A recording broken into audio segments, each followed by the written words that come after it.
Assalamualaikum warahmatullahi wabarakatuh. Halo guys, Waalaikumsalam. kembali lagi bersama kami. Kami ingin mempodcastkan beberapa kasus di Indonesia yang tidak sesuai dengan hukum yang berlaku dengan hukum Islam. Jadi gini, perkenalkan nama teman saya Usman Ali Prayoga.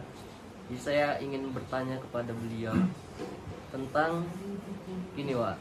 Kemarin kan sempat ada saudara tetangganya kena begal nih di jalan subuh-subuh.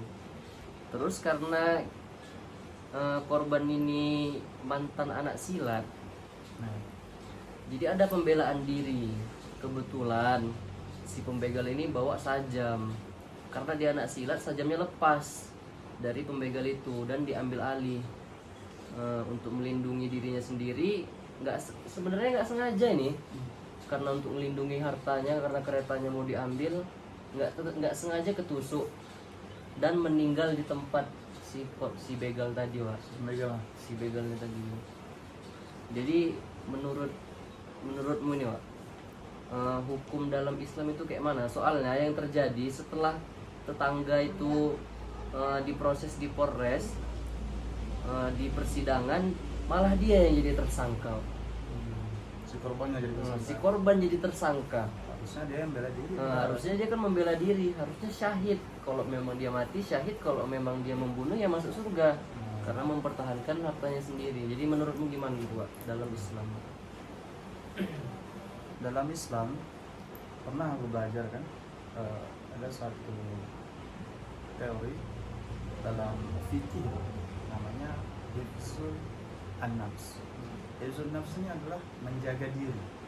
Jadi seorang itu memang punya hak untuk menjaga jiwa, ya, menjaga diri.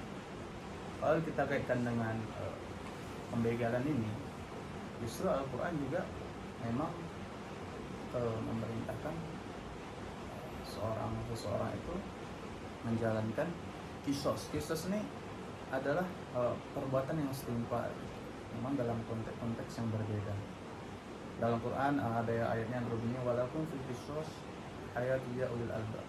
Maksudnya adalah kisos ini ditetapkan oleh Allah, syariat ini bahwasanya untuk menjamin kehidupan yang normal di kalangan masyarakat. Kata Al-Qurtubi, ayat ini bukan sekedar hanya sebagai ditafsirkan sebagai ayat yang literal. Ini bisa dikaitkan dengan sosial, dengan hak yang sosial. Apa fungsinya? Itu untuk menjamin keberlangsungan hidup.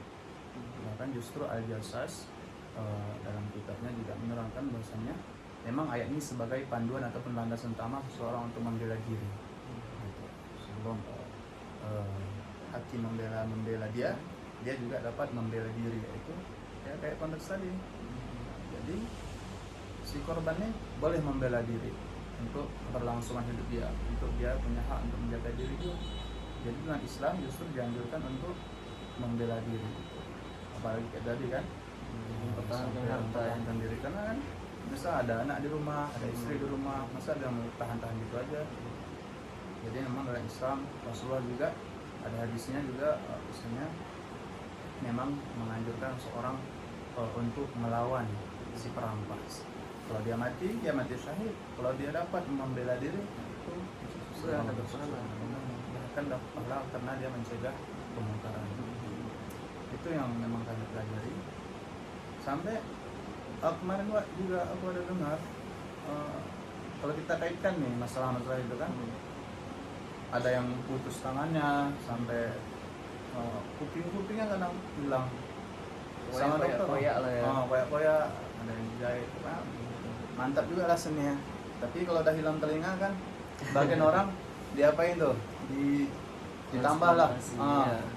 Transplantasi. Itu pun apa itu yang kurang paham? Kayak mana tuh? Apa bisa juga menurut? Jadi di dalam Islam itu ya. Jadi sejarahnya kan pasti ada sejarah tuh. Dokter yang nemuin bisa transplantasi organ tubuh ya, disambung lah gitu. Disambung. Jadi aku ceritain lah ini sejarahnya sedikit ya. Jadi praktik transplantasi organ tubuh ini dikenal sejak ribuan tahun lalu, Wak, di Mesir.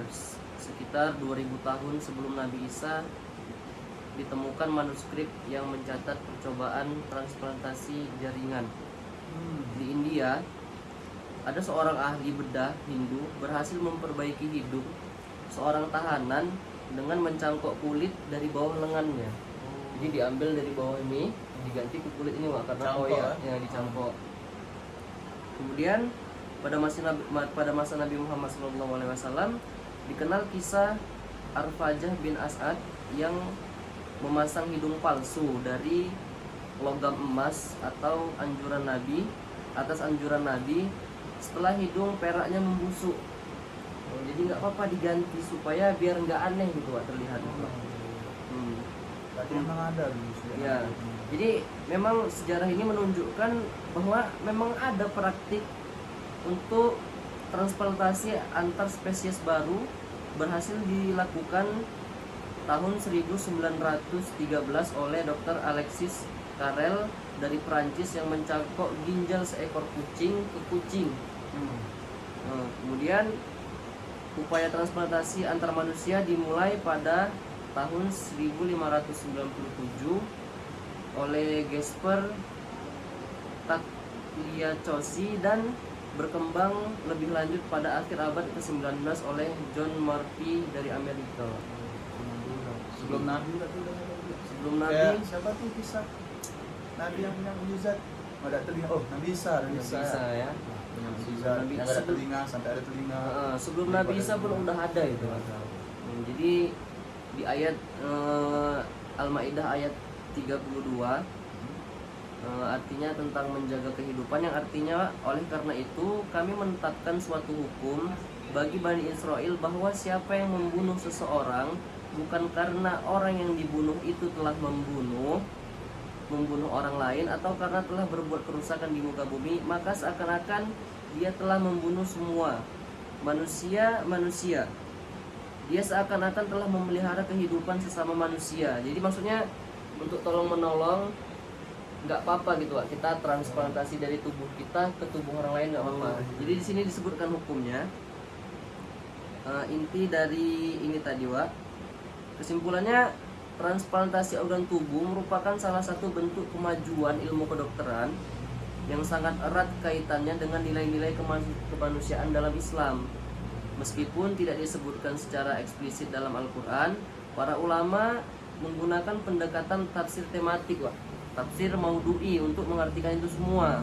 Tafsir Larinya ke tafsir. Dari tadi aku sebutkan tadi tafsir ahkamnya gitu bilang Wak.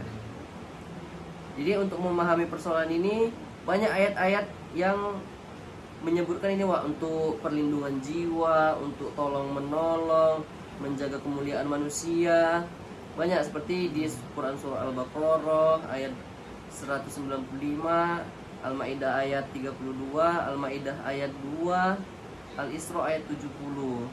Jadi berdasarkan penafsiran ulama-ulama klasik Wak, seperti Al-Qurtubi maupun penjelasan ulama kontemporer, dapat disimpulkan jadi transplantasi organ tubuh ini hukumnya mubah atau boleh. Dan dalam kondisi tertentu dapat menjadi mandub atau dianjurkan Wak, karena memang harus gitu untuk menolong dia. Tapi ada syaratnya atau bahkan jadi ibadah Wak, selama memenuhi syarat-syarat syariat seperti tidak membahayakan pendonor. Misalnya nih aku donorin ginjalku ke kau, tiba-tiba aku nanti yang sakit, nggak boleh berarti Wak ya. Kemudian tidak diperdagangkan. Kasus sekarang kan banyak kali kan Wak, banyak yang memperdagangkan, kayak di Kamboja itu. Kemudian dan dilakukan dengan niat untuk menolong Wak. Jadi dengan demikian praktik transplantasi organ tidak sejalan dengan prinsip maqasid syariah. Tidak hanya sejalan maksudnya Wak ya, dengan maqasid syariah, khususnya hifz al-nafs atau menjaga jiwa tadi Wak. Tetapi juga mencerminkan nilai kasih sayang dan solidaritas dalam ajaran agama Islam ya. Boleh. Bahkan sampai bisa dianjurkan karena untuk tolong menolong tadi. Tapi dengan syarat jangan diperjualbelikan seperti yang di Kamboja tua ya. Kasihan banyak kali yang jadi korban dijual ginjalnya.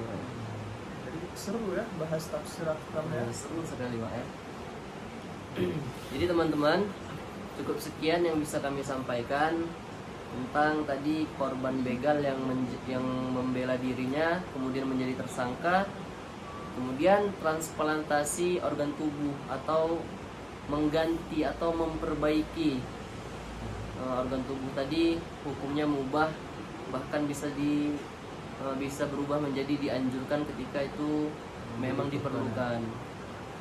Oke, cukup sekian. Assalamualaikum warahmatullahi wabarakatuh.